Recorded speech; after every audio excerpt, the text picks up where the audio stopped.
What's up, y'all? Cosmic Cage back again with another video.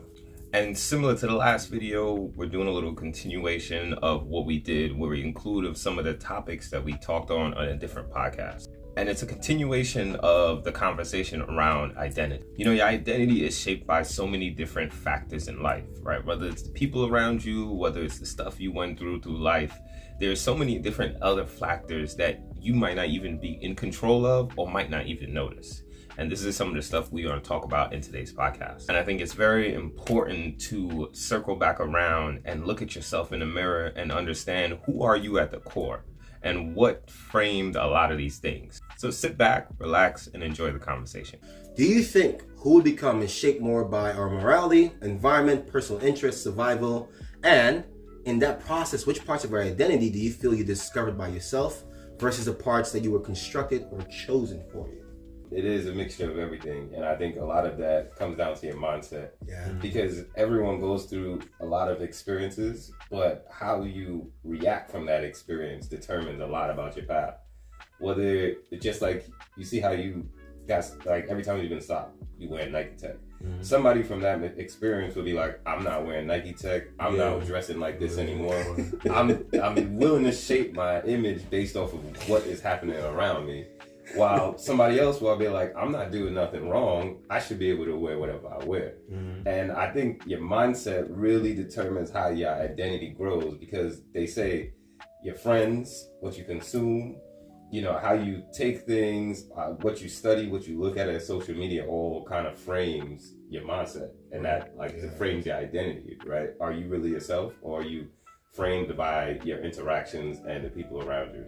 It's so easy to be toxic when you're dating instead of being yourself. Damn, yeah. Because you if I'm detached from the experience and act like I don't care, I will get more opportunities and more people will mess with me, whether it's right or wrong, the type of people you get.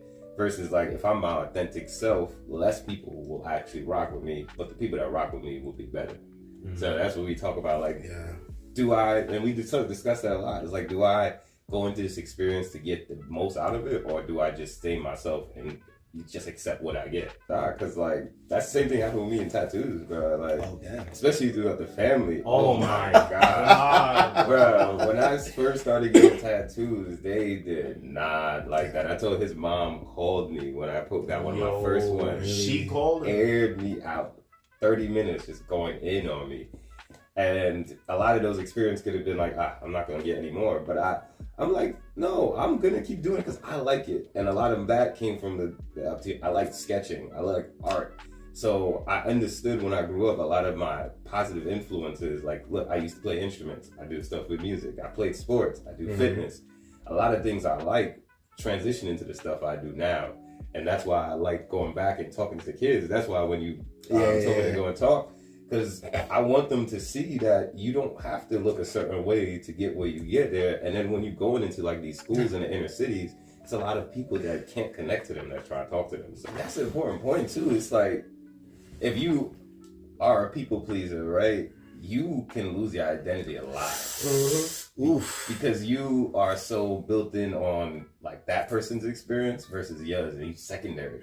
Yeah. So it's a real thing, and Oprah was talking about this too. Mm-hmm. She was talking about how getting beat as a child so often made her a people pleaser, and even in situations where she shouldn't have to, she still was.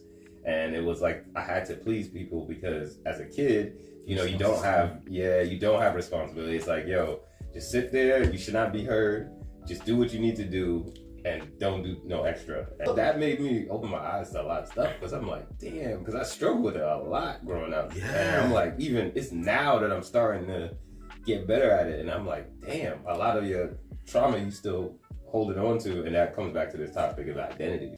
How do you handle it when your identity evolves in ways that people around you don't support or recognize?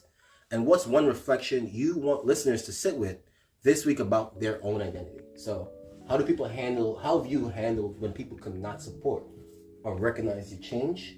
And what's some advice you give to the viewers about how to deal with this and recognize when it's happening to them as well too?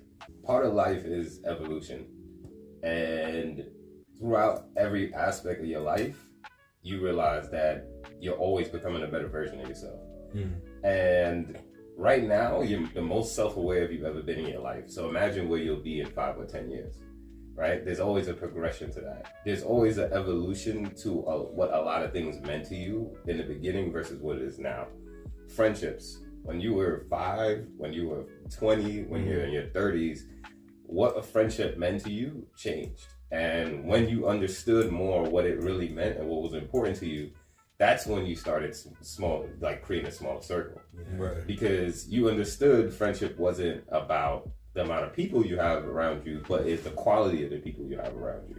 And the same thing about love, right? You know, saying I love you, but showing it, love is an act, it's not a word, right? So if I, at 10, 15, told you what I thought love was versus now, it's a completely different thing. And that reflects on how I show it, and it reflects on how I talk about it and who I show it to. So I just think naturally with life, as you go through experiences and you evolve and you learn different things about yourself, you're going to shed some people. It's going to naturally happen, right? And I think when it comes to self-reflection and self-awareness, a big part of that is who you keep around you. So if you want to sit down and look at like, what is my true identity? Just look around. Who are your friends? What are their values? What is your purpose in life? Like, what do you consume on social media all the time? A lot of these things shape a lot of who you are.